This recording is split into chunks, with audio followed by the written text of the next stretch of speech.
नमस्कार. आज आपण आहोत म्हसवडच्या शक्तिपीठावर, म्हणजेच श्री यल्लमादेवी शक्तिपीठ देवस्थान म्हसवड. आजपासून या देवीची यात्रा भरते. म्हसवड परिसरात म्हसवडची रथयात्रा, नागोबा यात्रा याच्यानंतर 2 दिवसाची मोठी यात्रा भरणारं ठिकाण म्हणजे ही यल्लमा शक्तिपीठ देवस्थान म्हसवड.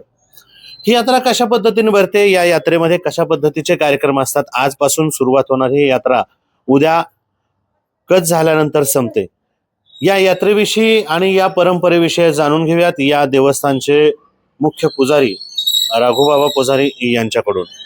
म्हसवडचं हे शक्तिपीठ म्हणून ओळखलं जातं. बऱ्याच वर्षांपासून, शेकडो वर्षांची परंपरा असलेलं हे देवस्थान. नेमका या देवस्थानचा इतिहास काय आहे?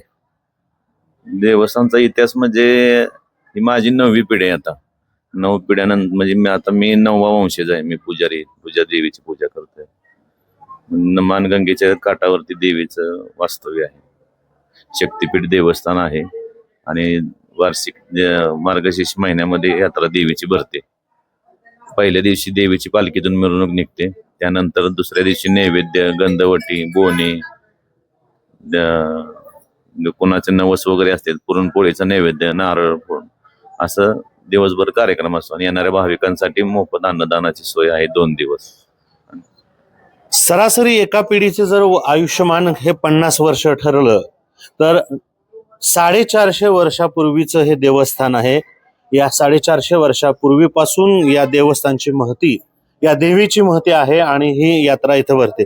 असं म्हटलं जातं की एकदा यात्रेला आलं, एकदा कच बघितल्यानंतर पुन्हा तो सलग 3 वर्ष 5 वर्ष बघितला पाहिजे, अशी एक अंधश्रद्धा किंवा श्रद्धा म्हणू.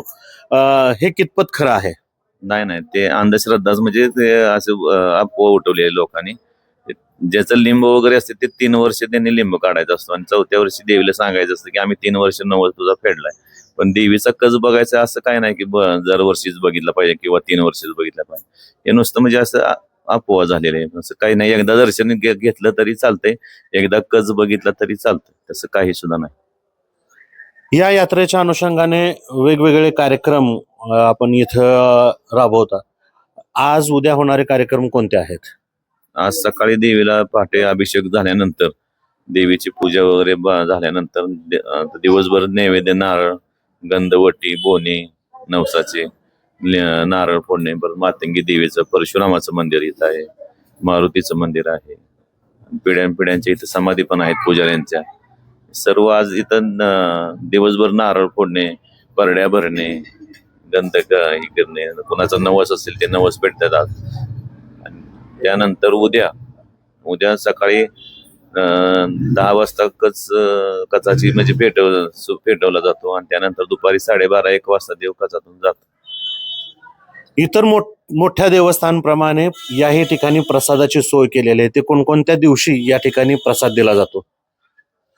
आज नैवेद्य दिवशी आणि कचा दिवशी 2 दिवस नैवेद्य, आणि दर मंगळवारी आणि पौर्णिमेला अन्नदान केलेलं आहे. चालू अशा पद्धतीनं या म्हसवडच्या शक्तिपीठावर म्हणजेच श्री यल्लमा देवस्थानच्या वतीने ही यात्रा भरवली जाते आणि प्रत्येक मंगळवारी आणि अमावस्याला या ठिकाणी येणाऱ्या भाविकांसाठी ही प्रसादाची सोय केली जाते.